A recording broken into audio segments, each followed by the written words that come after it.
I stand in erect position to begin with and separate the heels about 12 inches and the toes about 15 inches. I then bend from the ball and socket joints of my hip about 30 degrees toward the ball. I place my left arm in a position, in an extended position this way, and my hands on the club, and place the club head behind the ball, and then lower the right shoulder and flex the right knee so I can get my hand on the club correctly, my right hand on the club correctly, ready to start the back swing.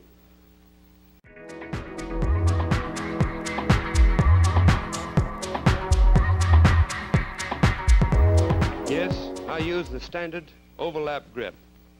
This is where palm versus palm, and the arms form a figure V from the wrist to the shoulders. I place the palm of my left hand on the front side of the shaft, with the heel of the left hand on the top of the shaft, and the thumb of the left hand on the top of the shaft. I then wrap the forefingers of the left hand around the underside of the grip so that I have a full grip with all the fingers and thumbs of the left hand. I then bring the ring finger of the right hand up against the index finger of the left hand, placing the palm of the right hand behind the shaft. I then wrap the other two fingers of the right hand underneath the club and the upper part of the right thumb, which is the heavy, meaty part of the right thumb, over the left thumb, and I wind up with what I call the standard overlap grip.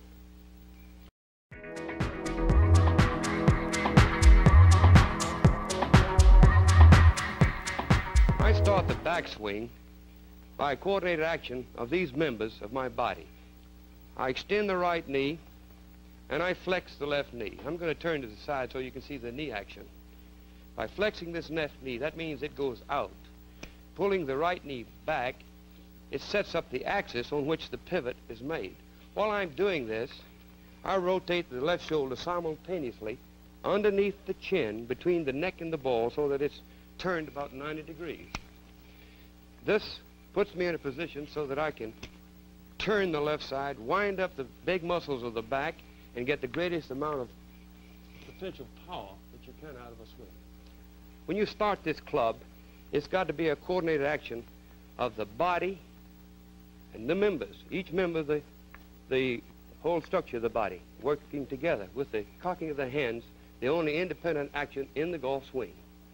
If you take this club back and let the shoulders turn with the flexion of the left knee and the extension of the right knee, you get into a position that you can really utilize your forces with the greatest amount.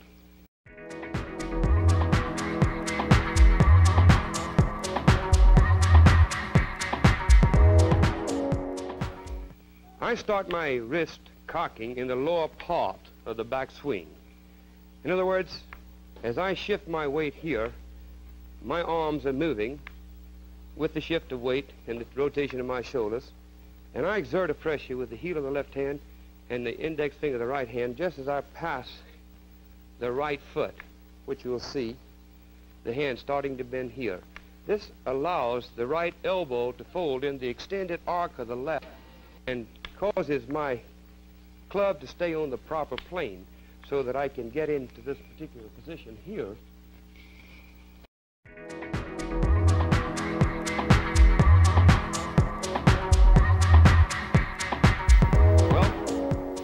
By extending the right knee, I set up an axis so that I can pivot the left side in toward the ball on. By flexing it, the left knee, it enables the left side to swing. It's like a gate on this post, which would be the right leg.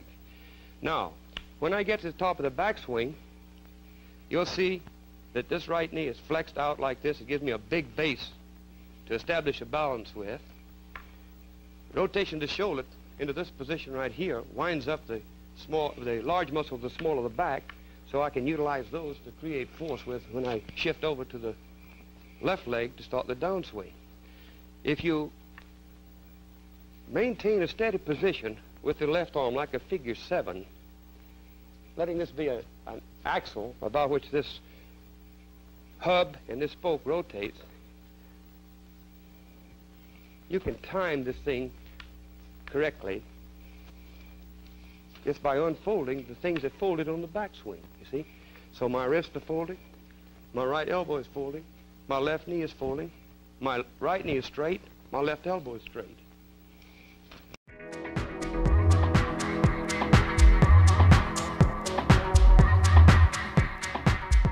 Well, when I feel that my weight is supported by the right leg and the right hip, and the big muscles, these large muscles of the back are wound up, the shoulders then, if you actually feel like the left shoulder is facing that ball, you're pretty wound up.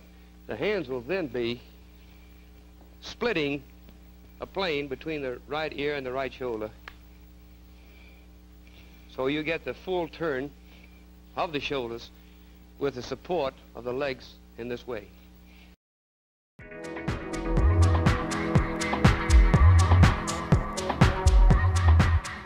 Now to start this downswing, you've got to shift from what we call the rear axis to the fore axis, which is the left leg.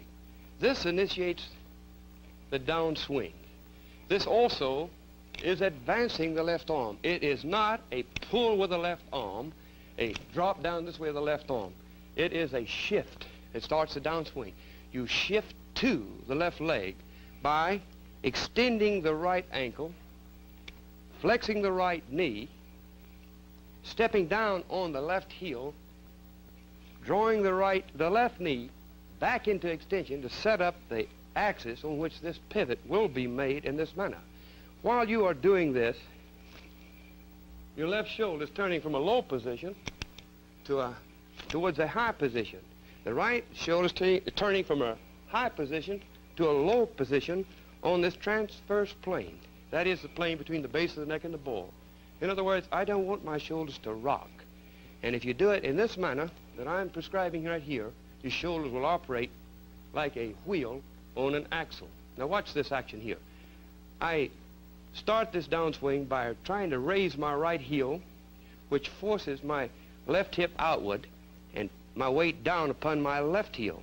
It also causes my right shoulder to start lowering and my left shoulder to start raising. This in turn is moving this spoke. In other words, I utilize the shoulder as a hub and the left arm as a spoke. And when I make the shift, the hub and the spoke is moving. Then it's very simple to put back what you took out. You took out on the backswing 90 degrees by cocking your hands and by folding your right arm. Those two things have got to be straightened out to return or put back what you took out on the on the backswing. So, as I shift, I'm advancing my left arm by the shift of the weight and the rotation of my shoulders. While I'm doing this, I'm going to try to activate the head by the utilization of my hands so that the club shaft and the club head will swing faster than the left arm, and I can catch the left arm by the time the left arm gets in line with the left shoulder and the ball.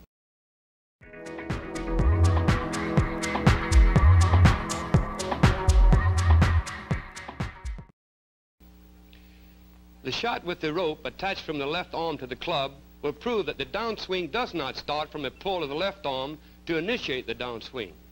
The downswing is initiated by a coordinated action of the body, arms, hands, legs, and feet, with each receiving its stimulation at the start of the downswing and resulting in the uncocking of the wrist and the unfolding of the right elbow that the club head and shaft catch up with the left arm at impact. I get the feeling when I take a swing at a golf ball that I am making an underhanded pitch or throw of the club head while stepping over onto my left foot and aiming the club through the golf ball.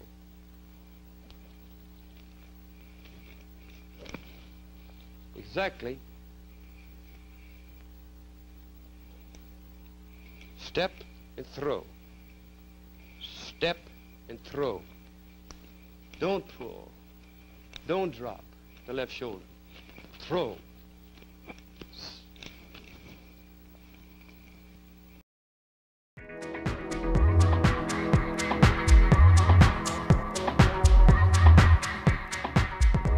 Well, when you move your weight forward like this, I take my left thumb and try to force it against the shaft and also the upper part of my right thumb against the left, which causes the shaft to catch up with the left arm.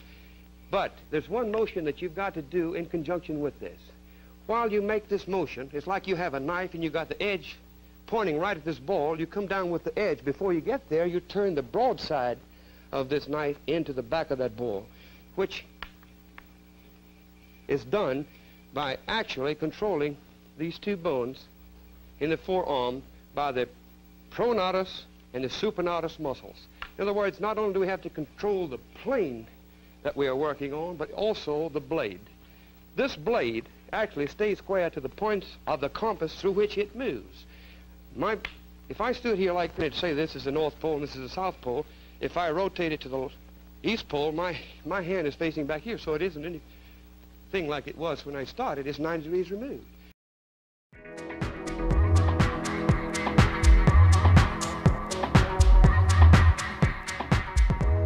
I certainly do not.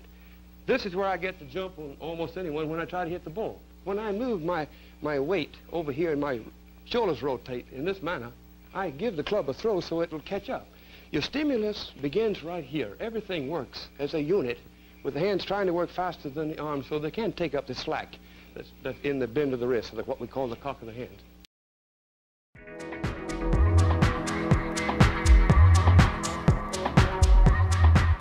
Well, when you hit the ball, or when I get to the impact position, I am braced on my left leg, so I feel that I can support my entire body weight from the torso up on the head of the femur bone, which is this bone right here, as it enters the pelvic right here.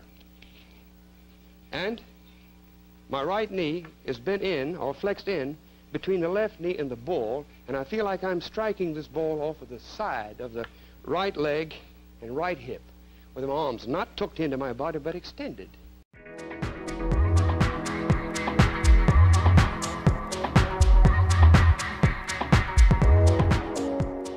They don't cross over at impact, they cross over after impact. They're square. They're right in line. Palm of the left hand on the front of the shaft, palm of the right hand on the back of the shaft. Face square to the intended line of flight. How important? And after the... Oh, excuse me. And after the crossover, after the hit, the right hand crosses over the left hand, then the elbows fold and dump it over your back.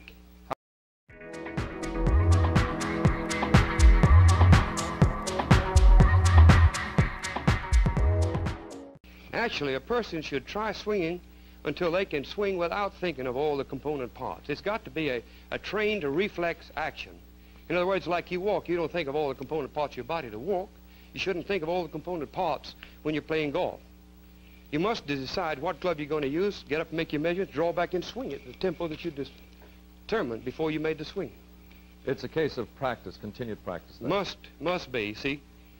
If you don't, you won't be able to do this in the manner. See, if you try to do it consciously, you slow down the reflexes. It's got to be done subconsciously. Exactly.